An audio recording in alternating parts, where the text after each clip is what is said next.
As I cautiously walked through the overgrown path that led to the abandoned asylum, a feeling of unease washed over me. The stories I had heard about this place raced through my mind, fueling my curiosity and my fear simultaneously. The building stood before me, its windows shattered and its walls covered in graffiti that only added to its eerie aura. I stepped inside, the floor creaking beneath my weight. The air was musty and filled with a sense of melancholy. The narrow hallways seemed never-ending, and the flickering lights cast unsettling shadows on the peeling wallpaper. It was as if the darkness itself was beckoning me deeper into its murky depths. As I explored further, I stumbled upon a padded cell tucked away in a dimly lit corner. The room seemed frozen in time, the padded walls matted and stained. I couldn't help but imagine the horrors that the patients must have endured within these very walls. The silence of the asylum was broken only by the echoes of their cries. Suddenly, a chilling gust of wind sent a shiver down my spine. I turned to see a figure standing at the end of the hallway. My heart pounded in my chest as I stared at the ghostly silhouette. Panic consumed me as the figure started to approach, its footsteps echoing ominously through the empty halls. I turned and fled, the sounds of its haunting pursuit following me until I reached the safety of the outside world.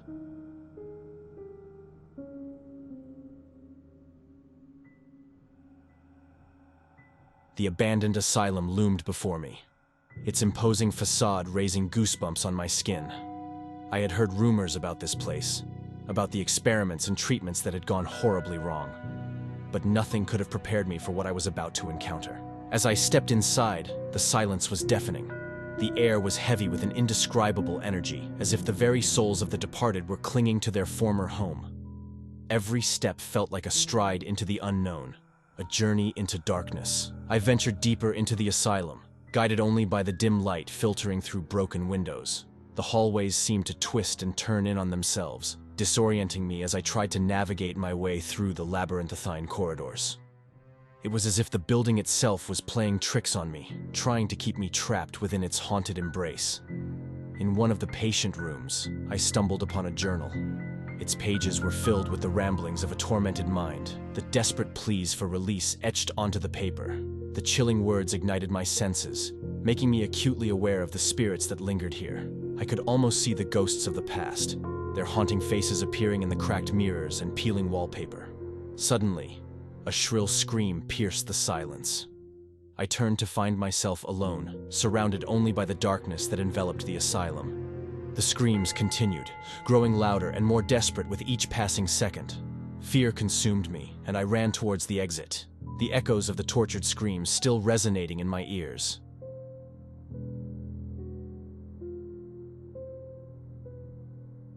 From the moment I laid eyes on the abandoned asylum, an overwhelming sense of dread settled over me.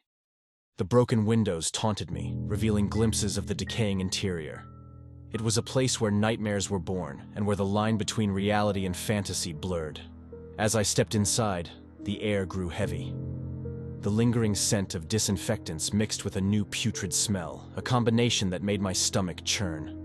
The asylum was a graveyard of forgotten memories, a place that housed the forgotten souls of the mentally afflicted.